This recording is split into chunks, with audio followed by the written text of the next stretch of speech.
like let's say this is a very important you can say concept. Let's say I got a data column, let's say C1, C2, and let's say C3. Let's say this data comprises of 41, 42, 43, 44 till 50. Now this is a column which have 1001, 1002, 1003 till let's say 1100, and this data is something like -1, -2, -3. Uh, you can say till a number something like -4, -5. Let's say -10. So can I say that all of my fields have a different range? Means like one is you can say the range and the value of this particular number is different. Over here it is different, and over here it is different. Can I say the range is different of all the columns if I like mention?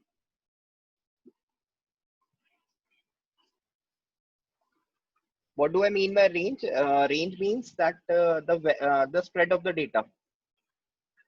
How the data, see variance, if you say variance, or if you say like if you say variance or if you say range, so these are nothing but these are the spread of the data, right? How the data is spread in a particular data set. So like as you can see that all the columns C1, C2, C3 comprises of different numbers, so their spread will be different. So it will depict that like the range of all the three columns are different. Perfect, Pragati. So in that particular way, you also have to cross check whether the range is the range or the variance is almost homogeneous or not, means they are on the same scale. So that's why we do a technique, we already have done it. So that's why we do a technique which is called as feature selection.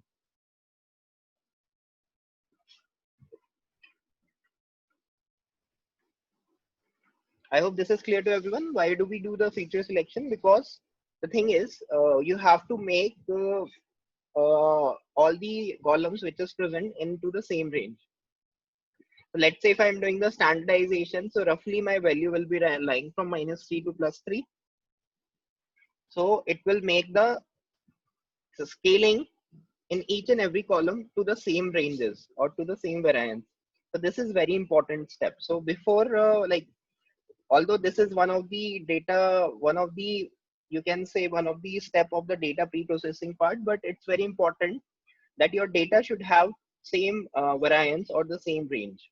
I hope this is clear to everyone.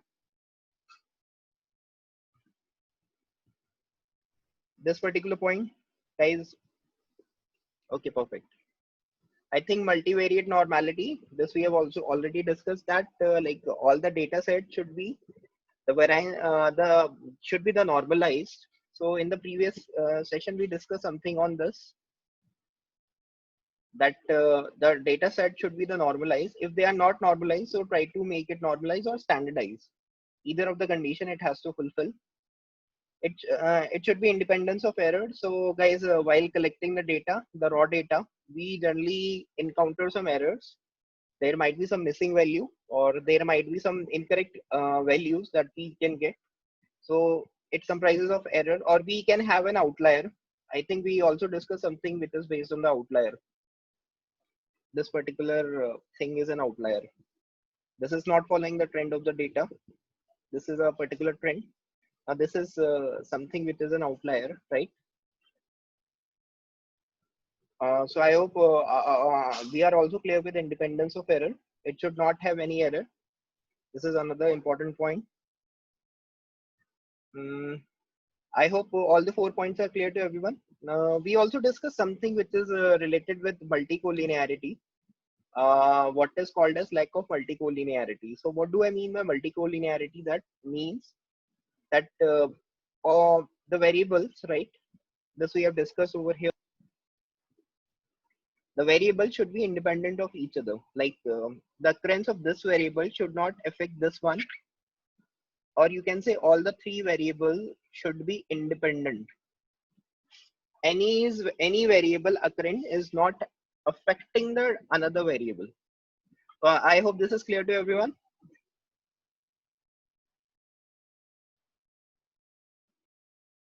What do we mean by multicollinearity? Like one feature is affecting the another feature. Perfect, Amulya. This is what do we mean by lack of multicollinearity. So one feature should not affect the another feature. Now let's talk about what we discussed in the previous session, like the 50 state startup. I hope all of you are clear with the term which is called as dummy variables. Guys, I hope all of you are clear with the term which is called as dummy variables. Perfect. So dummy variables are the categorical variables which are created due to the subcategories which is present in a single subdata. So guys, can you please tell me, like, should I need to include both the dummy variables, New York and California, or either one? Either of the one? Either one. Perfect, Vaishnavi. So the thing is, this we have discussed in the previous slide that since, see, you have to understand one thing. If you are knowing the encoding part of New York, it is automatically giving you an idea about the California. If New York is present in one, so it is automatically saying that California is not there, right? So only by taking the New York, you can infer out the meaning, or you can interpret that the California variable is not there, right? So that's why while taking the dummy variable, you only have to include either of the one, whether it's B4D1 or B5D2. I hope this makes sense and clear to everyone, guys. So as you can see, they have already mentioned that you only need to include only one variable. So always omit one dummy variable, right? Always remember one thing, right? Okay, guys, there is also very important point which I wanted to highlight. Omitting of dummy variable.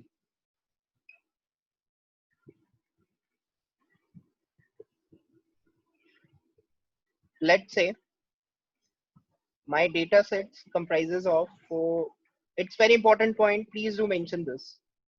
Let's say my data set comprises of 9 dummy variable. So I'll be excluding the one and including the remaining 8. This is what we are doing while building a machine learning model, or this is what we are doing while doing a, you can say, this is one of the rules we have to follow, right? Now, that is the same reason you will be in later class will be getting familiar with yourself with the term which is called as degree of freedoms. I hope making sense what I'm trying to say.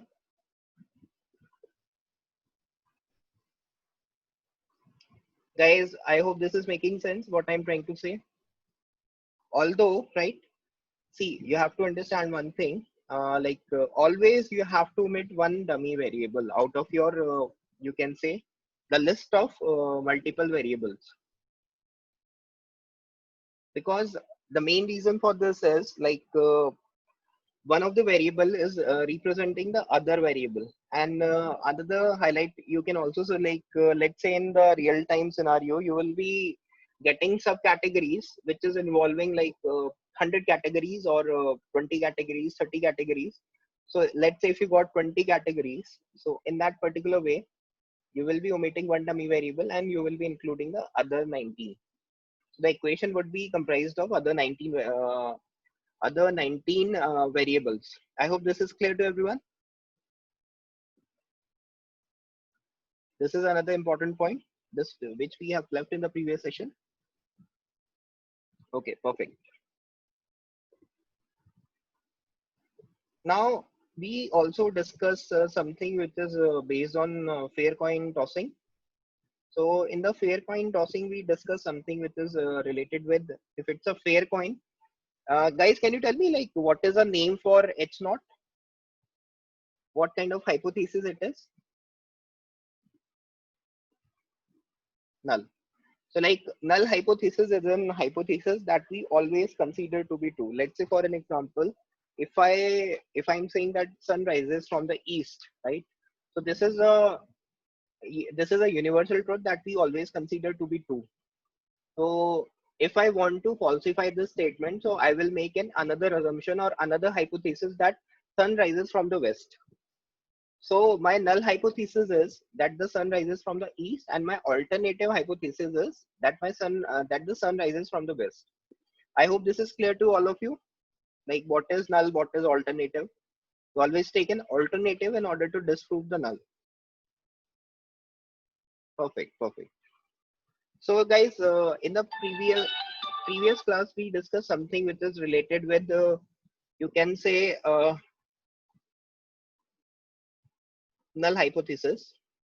So what we discuss under the null hypothesis, like we discuss something which is related with significance level. So this diagram looks quite clumsy. So I'll just redraw it and will tell you again. Let's say if I have a confidence level of 5%. So what does that mean? Like there will be a boundary. So if my data is normally distributed, 2.5% of the data will lie here. 2.5% of the data will lie here, right? And how much of the data will lie over here? Guys, can you please tell me? 95. So guys, always remember one point. It is really very important. Like if my, remember one thing, there is a one indicator which is called as p-value. In another terms, it's also called as level of significance.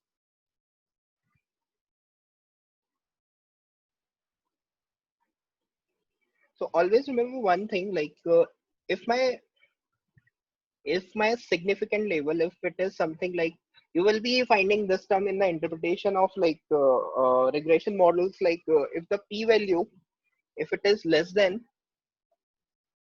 5%, so it will be something less than, let's say, 0.05.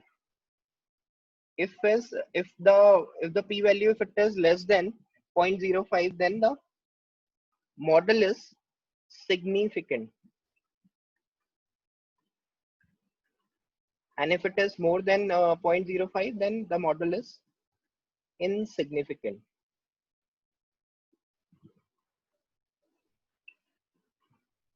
So this is representing this, but this is not. I hope this is clear to everyone.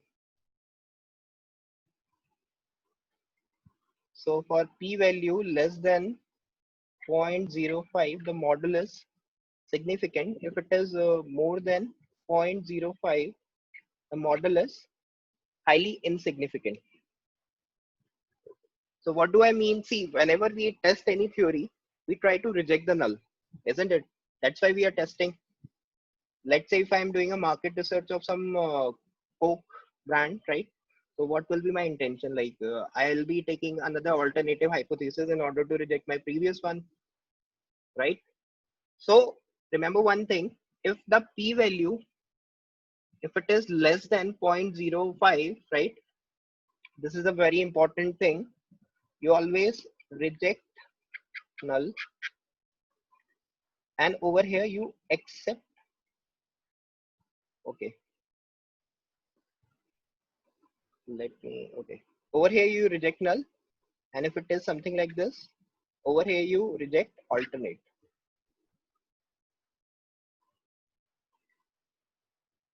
So you will be rejecting the alternate, right? I hope this is clear to everyone, what I'm trying to say. See, if you're rejecting the null, then automatically you are accepting the alternative. And if you are rejecting alternative, so automatically you are accepting the null. So this follows in this way. I hope this is clear to everyone, what I'm trying to say, like rejecting the null and rejecting the alternate. So guys, let's say if my p-value, if it is, let's say 1 raised to the power minus 10.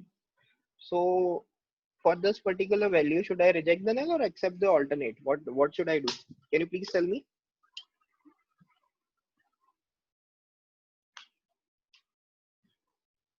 Once times 10 raised to the power minus 5. So should I reject the null or accept the alternate, or what should I do? I should reject the null because it is way lesser than the significance level, which is 0.05, right?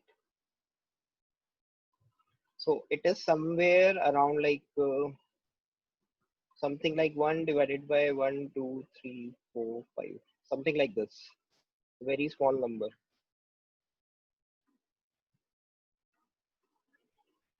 Correct. I hope this is clear to everyone.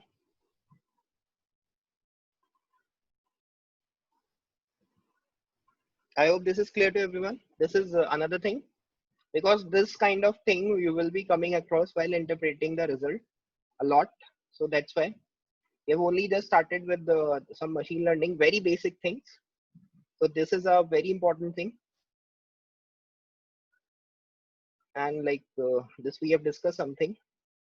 And this we have discussed something with respect to number of coin tossing. Like if I got a coin, so what will be the probability of getting a head? So 50%. If I got 2 coins, then 4 coins, 6 coins, 8 coins, 10 coins. So something like this. Okay. So I hope this is clear to everyone. Any doubts, any confusion, guys?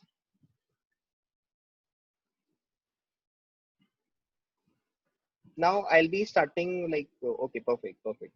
Now the thing is, this is a very important thing. How to build a model. Like it's called model building.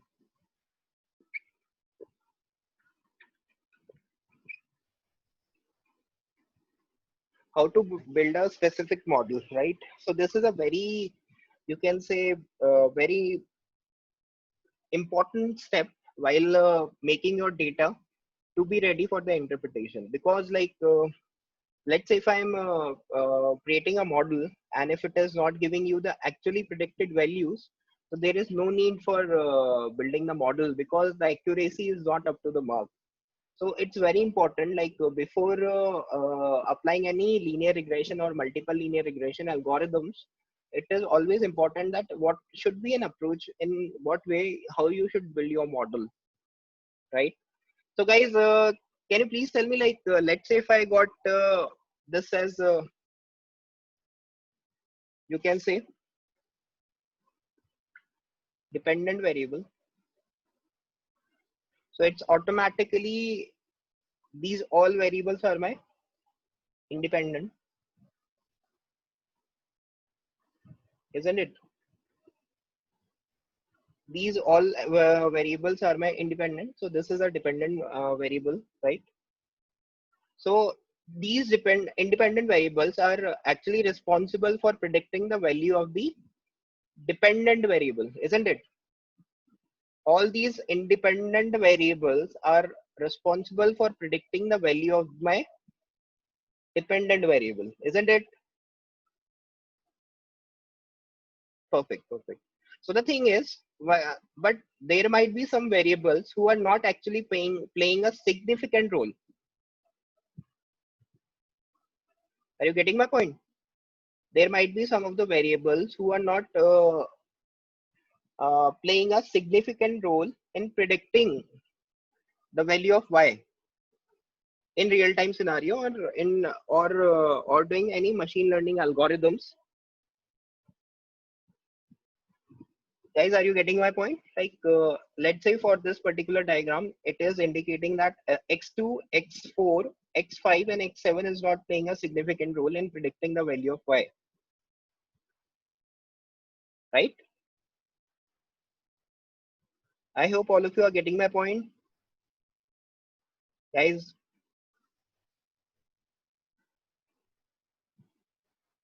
So how do I know, like which of the variables are not responsible for predicting the value of dependent variable? It is totally dependent on how do we build a model, right? So guys, there are 5 steps of building a model, which are very important. So these 5 steps are all in, backward elimination, forward selection, bidirectional elimination, and score comparison. Now these three methods are called as stepwise regression. And these 3 methods are really very important. Reason is because out of the all 5 building a model method, these 3 methods are highly used or highly preferred. So that's why. So now let us have a quick walkthrough to each and every method step by step. First of all, let us see all in. So generally, what do we do in all in? Let's say this method is not too much preferred, not at all preferred. So like over here, let's say for predicting the value of y, I'll be taking all the variables. So what we are doing, we are just placing all the variables in this, you can say multiple linear regression equation in predicting the value of y, which is a dependent variable. So that is what we are doing in the all-in, right? So under the all-in, we are just placing all the variables in predicting the value of y, right? But still there might be an issue that some of the variable might not account for predicting the values. So that's why this method is not being preferred much, right? I hope this is clear to everyone. All in means we have to include all the variables. We are not eliminating any variables, which is not paying any attention. I hope making sense.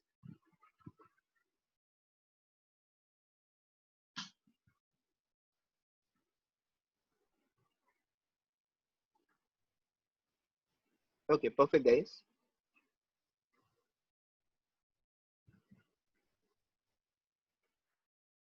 Now let's have a look into the building a model, backward elimination. Now this is the highly preferred method. Now why backward elimination is a highly preferred method? Because it will actually tell you like what variables are not playing a significant role in predicting the value of y. That's why this method is one of the, you can say, uh, legendary methods, or the fastest, I can say. It is one of the fastest.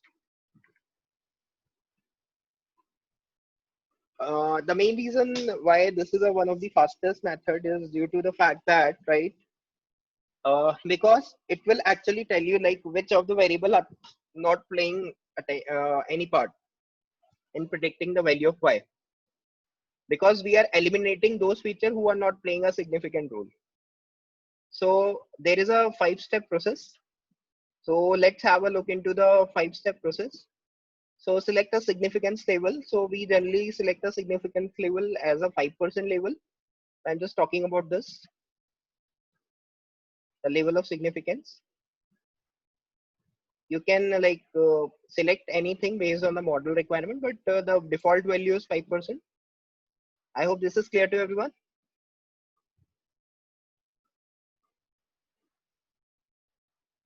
The step 1 is clear. Take a significance level to be 5%. Okay. Now fit the full model with all possible predictors. So after selecting the level of significance with the 5% level, so we will take all the models, all the features, all the independent variables, right? Now after this, consider the predictor with highest p-value. If p-value is greater than for significance level, then we go to step 4. Otherwise, we finish. Let's say, I'll just tell you what this is trying to say. Let's say a model comprises of 4 features for predicting the value of y, right? Now let's take one condition for this particular thing, x1. The value of p is something like this, and for this it is something like this, and for this it is something like 0.7, and it is something like So can you tell me for what particular variable the value of p is more than 0.05 out of x1, x2, x3, x4?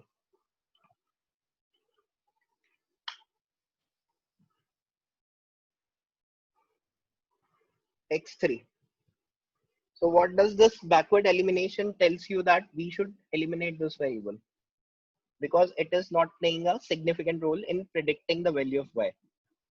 I hope this makes sense.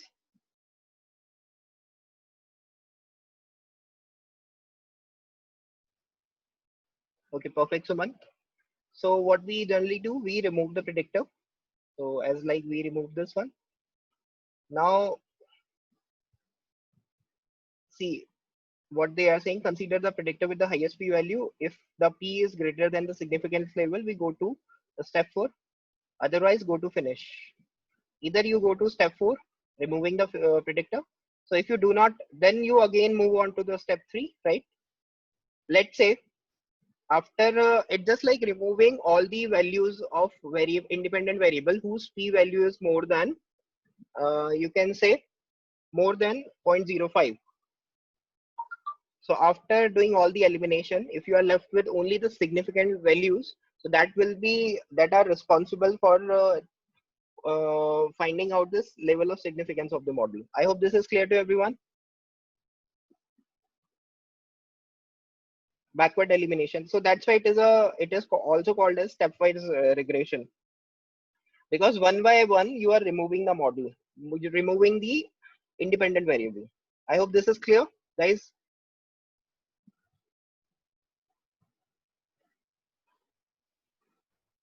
Okay, perfect, guys.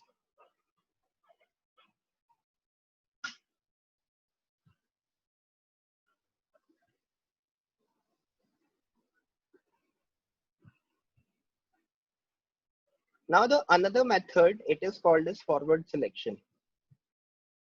Okay, so again, similarly like my backward selection method, what this forward selection is doing, it is selecting the significance level to be 0.05%. And after doing this, it is fitting all the simple linear regression model. And after, see what does the second point it is saying, right? First of all, you have to set the significance level to be 0.05%. After doing this, this particular sign is called as tilde xn.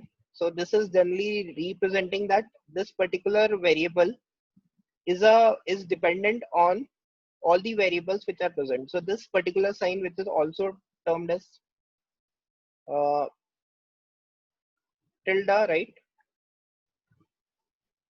So it is saying that y is dependent on the all the variables. So what we generally do, we select the one with the lowest p value. So if I take another example, so I'll be selecting this one first because it has the lowest p value, right?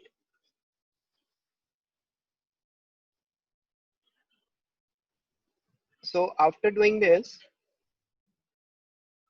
keep the variable and fit all the possible models with and one extra predictor added to this you already have, right? So after this, what you have to do, like this is a little tedious process.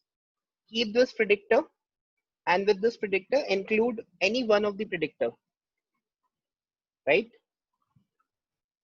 So in the backward elimination, we are just plugging in all the variables first, then we are eliminating. Over here, we are just taking that variable first, which is having the lowest p value, and then we are adding the another predictor which is having a next highest p value. I hope this makes sense.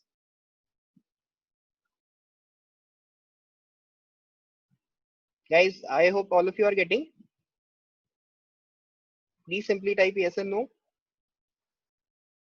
Perfect.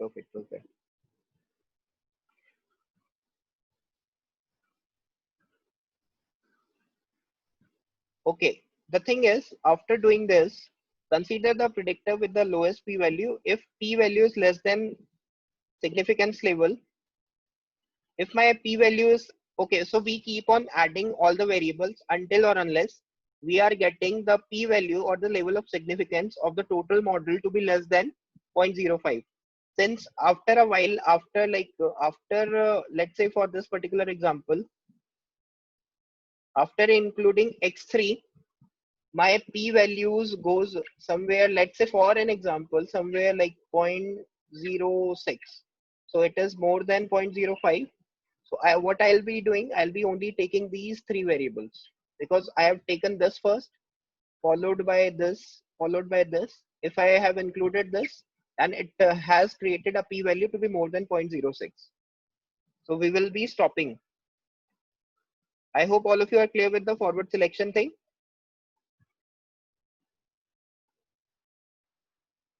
Guys, I hope all of you are clear with the forward selection. So we are going in the opposite direction. We are including the lowest p value first, then the next p value, then the next p value, then the next p value. If the after including a subsequent p value, if the entire model level of significance goes beyond 0.5%, then we will eliminate that, but we will stop at that particular point. I hope this is clear to everyone. Guys, please type yes and no.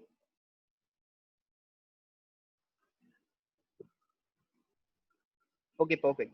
Guys, sorry for the issue. I do not know what issue is persisting with the Zoom. It is only giving me the meeting link for 40 minutes.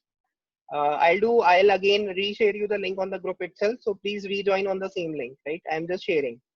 I hope all of you are fine with it. I'll just extend the session for for another 5 to 10 minutes. Sorry for this issue. I'll try to see some other platform despite of the Zoom.